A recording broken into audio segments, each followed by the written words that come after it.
চরম হতাশা থেকে কাজ করেছে তৃণমূল, এমনই অভিযোগ করছেন বর্ধমানের সিপিএম নেতা অমল হালদার।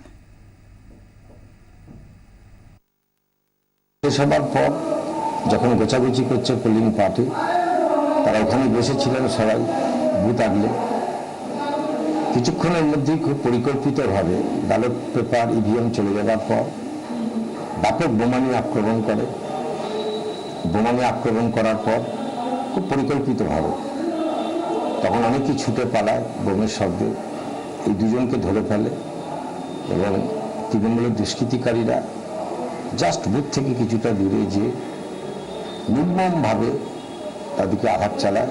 টাঙ্গি, মূলত হচ্ছে টাঙ্গি ইত্যাদি দিয়ে আক্রমণ চালায়। আমাদের প্রতিনিধি অরূপ লাহা এই মুহূর্তে রয়েছেন আমার সঙ্গে টেলিফোনে। অরূপ, এখনো পর্যন্ত পুলিশ কাউকে আটক বা গ্রেফতার করেছে? দেখো, আজ সকাল থেকেই পুলিশ কিন্তু গোটা গ্রামে টহল দিচ্ছে এবং পাশে রেডও করছে। বেশ কয়েকজন গ্রামবাসীকে পুলিশ আটক করেছে এবং পুলিশ তার তল্লাশি অভিযান অব্যাহত রেখেছে। গোটা গ্রাম যত পুরুষ শূন্য মানুষ শূন্য, কেন রাস্তাঘাট প্রায় শুনশান। এবং যে দুটি বাড়িতে মানে মানুষ কমেছে সেই দুটি বাড়ির লোকজনই বা তার আত্মীয়রা ছাড়া গোটা গ্রামে কোন লোকজন দেখা যাচ্ছে না। যদিও লোকজন আছে তারা বাড়ির বাইরে বেরোতে সাহস পাচ্ছেন না, ভয় পাচ্ছেন। সিপিএম এর তরফ থেকে যাদের বিরুদ্ধে অভিযোগ করা হয়েছে তাদেরকে নির্দিষ্টভাবে কি আটক করা হয়েছে? দেখো, সিপিএম এর তরফ থেকে যাদের বিরুদ্ধে অভিযোগ করা হয়েছে স্পেসিফিক নাম দিয়েও অমল হালদার জেলার প্রাক্তন সম্পাদক জানিয়েছেন যে এই কয়েকজন কর্মী তৃণমূলের রাষ্ট্রীয় গোষ্ঠী তারা খুন করেছে। পাশাপাশি যাদের পরিবারের লোক কমেছে তাদের আত্মীয়রা, তাদের ছেলেরাও কিন্তু একই অভিযোগ করেছে। পুলিশ তাদের বাড়িতে দেখলাম রেডও করেছে, কিন্তু তাদের বাড়িতে কার্যত কেউ নেই, বাড়ি তালা বন্ধ। বুঝতে পারছি। আমরা কথা বলছিলাম আমাদের প্রতিনিধি অরূপ লাহার সঙ্গে। বেশ কয়েকজন গ্রামবাসীকে আটক করা হয়েছে, কিন্তু যাদের বিরুদ্ধে অভিযোগ তাদের কিন্তু এখনো পর্যন্ত খুঁজে পাওয়া যায়নি। এদিকে তৃণমূলের তরফ থেকে বলা হচ্ছে তৃণমূলের সঙ্গে গোটা ঘটনার কোনো যোগই নেই, গোটা গ্রাম্য বিবাদ। কি বলছেন উত্তম সেনগুপ্ত, শোনাবো আপনাদের।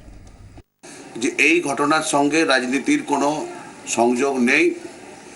ওখানে মেটেপাড়ার যে দুই বাসিন্দা হয়েছেন তাদের সঙ্গে গ্রামেরই একটা গোষ্ঠীর গন্ডগোল ঘটেছে। এর সঙ্গে তৃণমূলের কোনোরূপ সম্পর্ক নেই।